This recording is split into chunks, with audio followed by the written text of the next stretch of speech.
আসসালামু আলাইকুম ওয়া রাহমাতুল্লাহ। একটা খবর আপনাদের হয়তো দৃষ্টি এড়ায়নি, সেটা হচ্ছে গতকালকে বিএনপির যুগ্ম মহাসচিব রুহুল কবির রিজভী মনে হয় বলেছিলেন যে তারা সদস্য সংগ্রহ করছেন এবং আওয়ামী লীগের যারা আওয়ামী লীগ থেকে বের হয়ে গেছে, ক্লিন ইমেজ আছে, তাদেরকে তারা তাদের দলে ইনক্লুড করতে চান এবং তাদের 1 কোটি সদস্য সংগ্রহের একটা টার্গেট আছে। এখানে একটা কথা মনে রাখতে হবে, আমরা দেখেছিলাম প্রেস ক্লাবে একটা মিটিংয়ে জাতীয় নাগরিক কমিটির পক্ষ থেকে বলা হয়েছিল যে আওয়ামী লীগের যারা ক্লিন ইমেজের আছে তাদেরকে তারা তাদের দলে নিতে চায় এবং তখন বিএনপির মহাসচিব মির্জা ফখরুল ইসলাম আলমগীর বলেছিলেন যে এই যে আওয়ামী লীগকে যে তারা রাজনীতি করার সুযোগ দিতে চাচ্ছে, আবার নিষিদ্ধ করে নানা রকমের খেলা খেলছে, এটার মধ্যে তারা রাজনীতি দেখতে পেয়েছে এবং সেটা নিয়ে তারা নানা রকমের প্রশ্ন করেছিল। এখন বিএনপির এই যে এই মুভ থেকে আমরা দেখতে পাচ্ছি বেসিক্যালি আওয়ামী লীগ থেকে সবাই যার ভাগ পেতে চাচ্ছে। এনসিপি চাচ্ছে তাদের মতো করে, বিএনপি চাচ্ছে তাদের মতো করে, জামাত চাচ্ছে তাদের মতো করে। সুতরাং দেখা যাচ্ছে আওয়ামী লীগ অনেকটা কি হচ্ছে, হালুয়া রুটি হয়ে গেছে। এখন এই পরিবর্তিত পরিস্থিতিতে আওয়ামী লীগকে নিষিদ্ধ করে দেওয়া হচ্ছে, ছাত্রলীগকে নিষিদ্ধ করে দেওয়া হচ্ছে। আমাদের এই যে ডক্টর মোহাম্মদ ইউনূসের প্রেস টিমের পক্ষ থেকে বলা হয়েছে যে জনদাবির মুখে ছাত্রলীগকে নিষিদ্ধ করা হয়েছে, যুবলীগকে নিষিদ্ধ করা হবে, স্বেচ্ছাসেবক লীগকে নিষিদ্ধ করা হবে এবং আওয়ামী লীগকে নিষিদ্ধ করতে পারবে কিনা বা করা হবে কিনা সেটা রাজনৈতিক ঐক্যমত্যের ব্যাপারে তারা রাজনৈতিক দলগুলোর সাথে বসে ডিসিশন নেবে এবং সেটার ভিত্তিতে যেটা দেখা গেছে যমুনার সামনে থেকে ছাত্ররা তাদের অবস্থান কর্মসূচি প্রত্যাহার করে নিয়েছে। এখন আমরা যে কথাটা বলতে চাই, আওয়ামী লীগের কর্মী যারা আছে তারা সবাই কিন্তু বাংলাদেশের নাগরিক। তাদের যে ব্যানার, সেই ব্যানারটা হয়তো আওয়ামী লীগ, কিন্তু তাদের ঐক্যবদ্ধ হওয়ার, তাদের রাজনীতি করার একটা অধিকার কিন্তু তাদের আছে।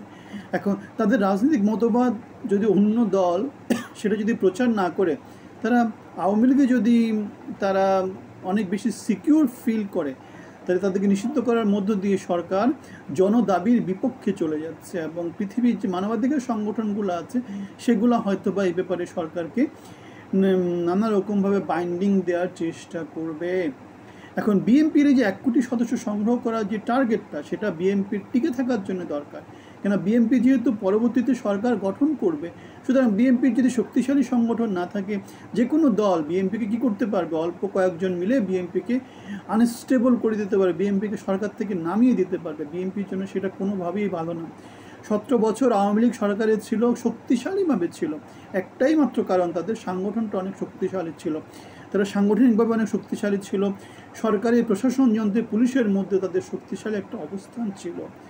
তাদের প্রার্থীগুলা যেহেতু পুরো বাংলাদেশ যেহেতু আওয়ামী লীগ করতো 17 বছর, সুতরাং তাদের প্রার্থীগুলো অনেক স্ট্রং ছিল। এখন বিএনপি তো মনোনয়ন দেওয়ার মতোই খুব বেশি লোকজন হয়তো বা গত 17 বছর ছিল না। এখন তো সবাই আবার বিএনপি হয়ে যাবে, সবাই রং পরিবর্তন করবে।